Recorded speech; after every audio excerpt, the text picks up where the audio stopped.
Madame, Monsieur, bonjour.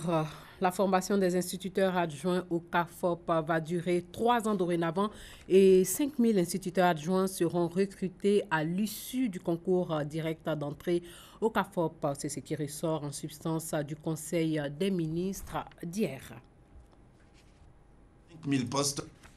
Et puis le ministère du Budget a entrepris des réformes au niveau de la fiscalité intérieure. La gestion du budget a été réformée pour sortir 5 000 entreprises de la clandestinité. Quel est l'état des lieux et quelles sont les perspectives 3 ans après? Abdourahmane Sissé, ministre auprès du Premier ministre chargé du budget et du portefeuille de l'État, fait le point des acquis et décline les perspectives dans ce reportage de Noël Nyagno. L'objectif recherché, conformément à la vision du chef de l'État, c'est de faire en sorte que nous puissions avoir une bonne maîtrise de la gestion des finances publiques et un bon développement économique de l'ensemble de nos entreprises. C'est pour cet objectif que des réformes sont entreprises depuis 2013. Elles ont porté sur la fiscalité intérieure, la fiscalité des portes, enfin sur la gestion des finances publiques afin que l'argent de tout le monde soit bien collecté, bien dépensé. S'agissant de la bonne collecte des impôts, une des réformes en la matière révèle des acquis notables. Nous avons instauré une amnistie fiscale en début d'année 2016. Nous avons donné 4 mois aux entreprises en disant de janvier à avril 2016, si vous venez vous déclarer, vous ne payerez pas d'amende. Et lorsque nous avons mis en place cette disposition-là, nous avons un peu plus de 5 000 entreprises qui se sont déclarées. Sur le tableau des réformes à venir figure en bonne place la dématérialisation du paiement des impôts par les entreprises dès le 1er janvier 2017. À partir du premier trimestre 2017, les entreprises pourront dorénavant payer leurs impôts par prélèvement bancaire et par virement. Elles pourront faire leur déclaration de paiement d'impôts en ligne. Sur la question de la pression fiscale et le contrôle répétitif, Abdourahmane Sissé sonne la fin de la récréation. Nous souhaitons qu'il y ait des contrôles qui soient normalisés. Nous y travaillons. Nous ferons en sorte que les mêmes entreprises ne soient pas contrôlées plusieurs fois la même année, que ne soient pas contrôlées d'année en année. Nous souhaitons que tout le fichier puisse effectivement subir des contrôles, mais pas de façon répétitive. Autre fait à noter, et non des moindres, la mise en place des contrats de performance entre l'État et les dirigeants des sociétés d'État, avec pour finalité faire naître une nouvelle race de gestionnaires des biens publics. Le gouvernement a relancé hier le dialogue social avec les différents syndicats en vue d'améliorer les conditions de travail et de vie des fonctionnaires et agents de l'État. Sur la table, les points de réforme de 2012, un an après les premiers départs à la retraite, sous le régime de ces nouvelles dispositions. Francis Boifo nous en dit un peu plus. 4 années après l'application de la réforme sur le régime de pension publique, on enregistre des points de satisfaction. Les retraités pouvaient attendre avant la réforme plus de 2 ans, plus de 3 ans avant de toucher leur première pension.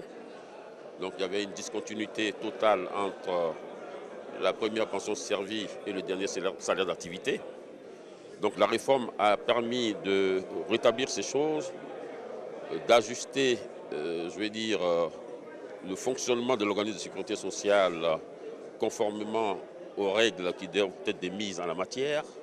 Toutefois, les organisations syndicales se plaignent de la mise en œuvre de la réforme de 2012 sur certains points. Ces organisations dénoncent la perte de certains acquis du fait de la réforme intervenue en 2012. Cette situation se caractérise par de nombreuses menaces d'arrêt de travail. Le gouvernement, soucieux du bien-être des citoyens ivoiriens en général et de celui des fonctionnaires et agents de l'État en particulier, encourage le ministre de l'Emploi et de la Protection sociale et le ministre de la Fonction publique et de la modernisation de l'administration à ouvrir un dialogue permanent avec les fonctionnaires. Le présent atelier vise à recueillir les préoccupations des organisations syndicales en vue de leur apporter des solutions et favoriser les conditions de vie de travail des fonctionnaires et agents de l'État.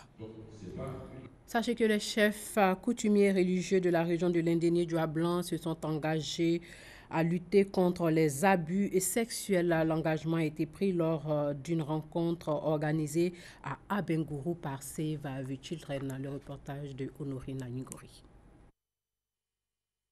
Il en ressort que 1418 cas de violation des droits de l'enfant ont été collectés à Bondoukou et dans sa zone périurbaine en 2016. Ils ont trait, entre autres, à la non-déclaration à l'état civil, à la négligence, à la non-scolarisation, au châtiment corporel et au mariage précoce. Les filles représentent la frange de la population la plus touchée avec 732 cas de violation, tandis que la non-déclaration à l'état civil constitue la violation la plus récurrente à Bondoukou et dans sa zone périurbaine. Le directeur exécutif de l'ONG Notre Grenier et coordonnateur du projet, Mamadou Traoré, a saisi l'occasion pour inviter les parents et les autorités locales à s'impliquer davantage dans la lutte contre ces violations des droits de l'enfant, notamment la non-déclaration à l'état civil. Les autorités locales ont félicité l'ONG pour le travail abattu. Elles ont réaffirmé leur volonté de tout mettre en œuvre pour freiner ces fléaux dans la région du Gontougo. Aujourd'hui, nous totalisons 1418 cas de violation des droits, ce qui est énorme pour nous. Et il serait souhaitable qu'ils déclarent les enfants à la naissance, car l'enfant, c'est l'avenir de demain. Le projet du mécanisme de collecte et de documentation des cas de violation des droits de l'enfant a été mis en œuvre depuis 2010 à Bondoukou et Bouna par l'ONG Notre Grenier avec l'appui financier de Save the Children International. Il vise également à faciliter et coordonner la collecte et la documentation des cas de violation des droits de l'enfant en vue de faire des plaidoyers pour sa protection. Une campagne d'information et de souscription aux produits de la monétique initiée par la Fédération nationale de l'industrie touristique de Côte d'Ivoire. L'idée, amener l'industrie touristique ivoirienne à s'approprier le nouveau système de paiement basé sur la monétique en vue de favoriser le développement de ce secteur perpétuellement grâce à Kando. L'utilisation de la monnaie électronique facilite les activités du tourisme international.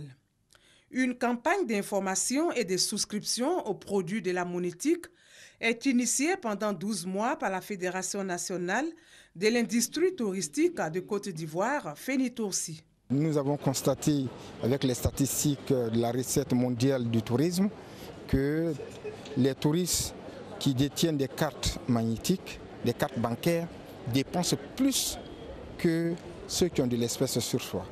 La population en fait a une culture du cash. En présentant en fait les avantages des moyens de paiement électronique, alors nous pensons pouvoir amener cette population à utiliser progressivement les moyens de paiement électronique. Avec la monétique, on parle de monnaie électronique, cartes de paiement, terminaux de points de vente. Il n'est plus question de pièces et de billets. L'initiative de la FENITOURSI a pour but de sensibiliser les acteurs du secteur en Côte d'Ivoire, aussi bien au niveau des opérateurs, c'est-à-dire les hôteliers, les restaurateurs, les loueurs de voitures, les agences de voyage et également les consommateurs sur l'intérêt qu'il y a à utiliser les cartes de crédit pour les questions de sécurité. La plupart des opérateurs du secteur du tourisme n'utilisent pas ce moyen de paiement. Ainsi, ils ne sont pas compétitifs sur le marché international du tourisme. À travers cette campagne d'information, la FENITOURSI veut s'approprier ce nouveau système en vue de favoriser le développement du tourisme en Côte d'Ivoire. 5 véhicules ont été remis par le ministère de la Culture et de la Francophonie aux différentes directions régionales du dit ministère. Un don qui s'inscrit dans une politique globale de renforcement de capacité de travail de ces directions. Sachez que 5 autres véhicules seront bientôt remis à d'autres directions générales. La remise des clés a eu lieu hier après-midi. Longue de plus d'1 kilomètre, la rue Bernard Dadier à Cocody a été présentée aux populations par le ministre de la Culture et de la Francophonie, une action de l'État ivoirien pour immortaliser de son vivant l'écrivain, poète et homme politique ivoirien qui aura marqué la littérature en Côte d'Ivoire. Cette rue Longue d'1,3 km, partant de la rue Édouard jusqu'au carrefour du 12e arrondissement des Deux Plateaux, est désormais la rue Bernard Belin Dadier. L'État de Côte d'Ivoire honore ainsi de son vivant l'écrivain et homme politique centenaire, une marque de reconnaissance pour son œuvre de valorisation des arts et des lettres à travers le théâtre, le conte, les chroniques, la nouvelle, la poésie et même les essais. C'est le premier Ivoirien à avoir écrit une œuvre littéraire, consacrant ainsi son statut de père des lettres ivoiriennes. Pendant toute sa vie, il a lutté pour la liberté, pour la démocratie, pour la paix entre les hommes, à travers sa plume. Homme de culture, Bernard Dadier en a inspiré plus d'un. Le sentiment de fierté est donc partagé, surtout par ses enfants et petits-enfants, représentants comblés de l'écrivain. Ça prouve qu'en Côte d'Ivoire, cette fois-ci, on a célébré le mérite d'un homme qui, toute sa vie, vraiment a essayé de participer au rayonnement de la Côte d'Ivoire. La commune de Cocody est heureuse aussi d'abriter le symbole de l'immortalité d'un écrivain siècle, témoin centenaire. Bernard Dadier, rappelons-le, est Grand Prix littéraire d'Afrique noire en 1965 avec sa chronique à Patron de New York. L'année 2016 a été consacrée par le ministère de la Culture à la célébration de son œuvre. En Gambie, la Cour suprême a annoncé hier fixer au 10 janvier prochain l'examen du recours du parti du président Yahya Jammeh qui demande l'annulation, vous le savez, de l'élection présidentielle du 1er décembre dernier, officiellement remportée par l'opposant Adama Barrow. Sachez que le parti de Yahya Jammeh au pouvoir depuis 22 ans avait déposé un recours le 13 décembre devant la Cour suprême en dénonçant notamment des irrégularités dans la comptabilisation des résultats par la commission électorale indépendante et des intimidations envers ses électeurs dans une région. Et puis le Conseil de sécurité de l'ONU doit voter aujourd'hui même sur un projet de résolution proposé par l'Égypte et réclamant qu'Israël cesse ses activités de colonisation dans les territoires palestiniens et à Jérusalem-Est. Une résolution similaire s'était déjà heurtée au veto des États-Unis et c'était en 2011 et la probabilité que la proposition égyptienne aboutisse est incertaine. Voilà, c'est sur cette information que s'achève ce journal. Merci de l'avoir suivi et très bonne journée à tous.